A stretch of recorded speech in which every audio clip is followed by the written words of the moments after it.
নমস্তে রাধুনিগণ। আগে বলো তো কতজন শিবরাত্রি করেছিলে? দেখো, শীত তো প্রায় শেষের দিকে, কিন্তু শীতের রানী ফুলকপিকে অবহেলা করাটা কি ঠিক হবে? আজকে এই শীতের মহারানীকে নিয়েই তৈরি করব ফুলকপির রোস্ট। তোমার মাথায় হাত রেখে বলছি, পুরো বিয়ে বাড়ির মতো টেস্টি হয়েছিল। একবার তোমরা শুধু বানিয়ে তো দেখো। তো চলো, হাত পা ভালো করে ধুয়ে কাজে লেগে পড়ি। প্রথমেই একটা পাত্রের মধ্যে বেশ কিছুটা পরিমাণ জল নাও, তারপর তাতে একটু নুন দিয়ে একবার গুলিয়ে সাইডে রেখে দাও। বুকে সাহস আছে তো? এরপর কিন্তু মহারানীর হাত পা কাটতে হবে। ছুরি দিয়ে বড় বড় ফুলগুলোকে খুব সাবধানে কেটে কেটে সরিয়ে রাখো। ফুলকপির রোস্টের জন্য ফুলকপির ফুলগুলো যদি বড় বড় থাকে তাহলে কিন্তু দেখতে ভালো লাগে। এরপর দেখো, যেগুলো খুব বড় সেগুলোকে দুভাগ করে দেবে, আর যেই ফুলগুলো একটু ছোট আছে সেগুলোকে নিয়ে কি করবে আমি বলছি। তার আগে আমার একটা ঠিক ঠিক কথা বলো তো, ধরো রোস্ট বানাতে গিয়ে ফুলকপি সব ফুলগুলোই গলে গেছে আর ডাঁটাগুলো শক্ত রয়ে গেছে, বাড়িতে শুনতে হবে তো যে তুমি রান্নাই পারো না। তার জন্য দেখো, যেগুলো ছোট ছোট ফুল সেগুলোর ডাঁটাগুলোকে মাঝখান থেকে একটু করে চিড়ে দেবে।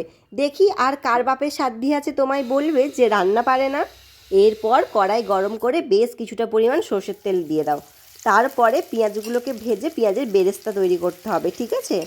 জানো তো, পেঁয়াজের বেরেস্তা করতে গেলে একটু বেশি তেল লাগে, আঁচটা হাই রাখবে। আর পেঁয়াজগুলোকে না একদম সরু সরু করে কাটার চেষ্টা করবে, সমান সমান করে। তাহলে দেখবে খুব তাড়াতাড়ি পেঁয়াজের বেরেস্তা তৈরি হয়ে যাবে।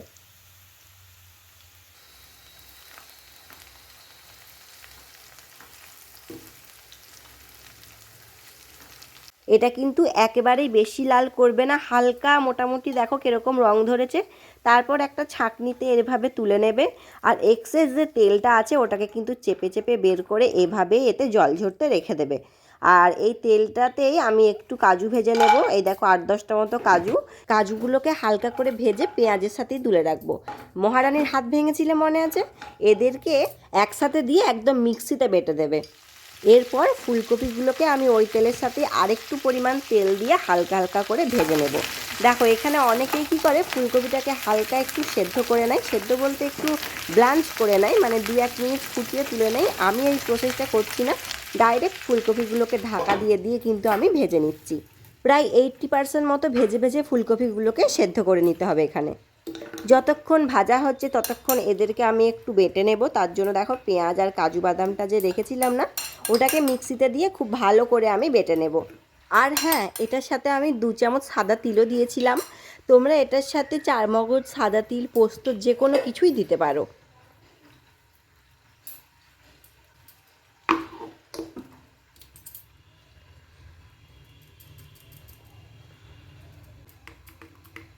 এবার এই পেস্টটার সাথে বেশ কিছুটা পরিমাণ টক দই দিয়ে খুব ভালোভাবে ফেটিয়ে এটাকে রাখতে হবে।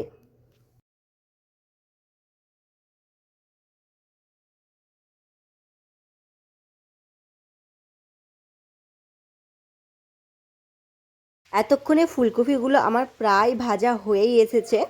যখন দেখবে খুব ভালো করে এটা ভাজা হয়ে যাবে এবং প্রায় 80% মতো সেদ্ধ হয়ে যাবে, তখন এগুলোকে তুলে রেখে দেবে। আর রাখার জন্য আমি তোমাদের সাজেস্ট করব, যেহেতু এটা একটু বেশি তেলে ভাজা হয়, সে কারণে কোনো একটা ছিদ্রযুক্ত জায়গাতে এটা রাখতে, যাতে এক্সেস তেলটা নিচ থেকে ফোঁটা ফোঁটা করে পড়ে যেতে পারে।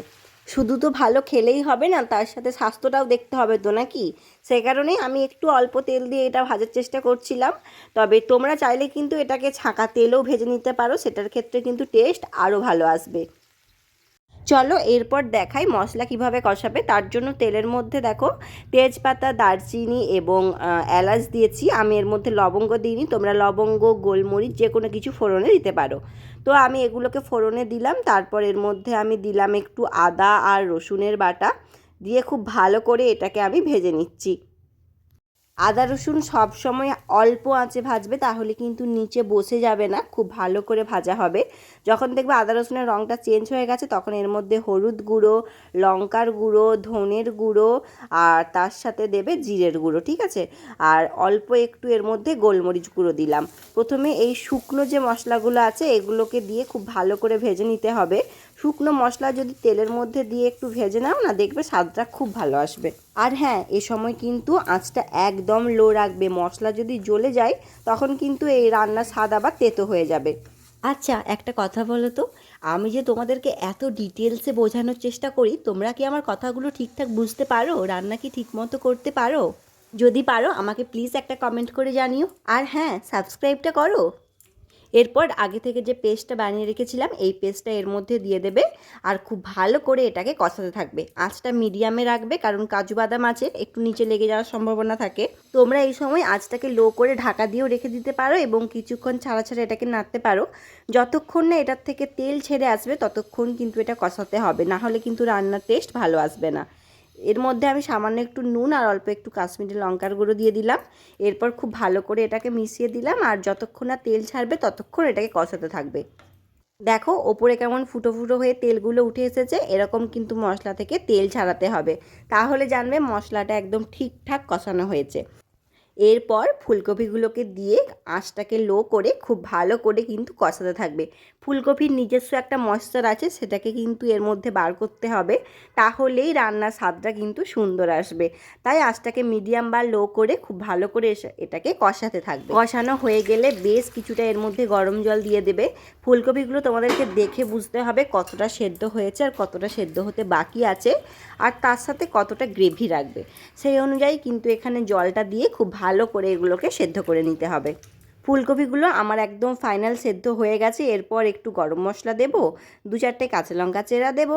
এরপর খুব ভালো করে এটাকে মিশিয়ে নেব, তাহলেই কিন্তু আমাদের ফুলকপির রোস্ট একদম রেডি। চলো এরপর গরম গরম ফুলকপির রোস্ট আমি সার্ভ করি। তোমরাও বানাও, খাও আর আমাকে একটা কমেন্ট করে জানাও যে কেমন হয়েছিল। আজ এটুকুই, বাই বাই।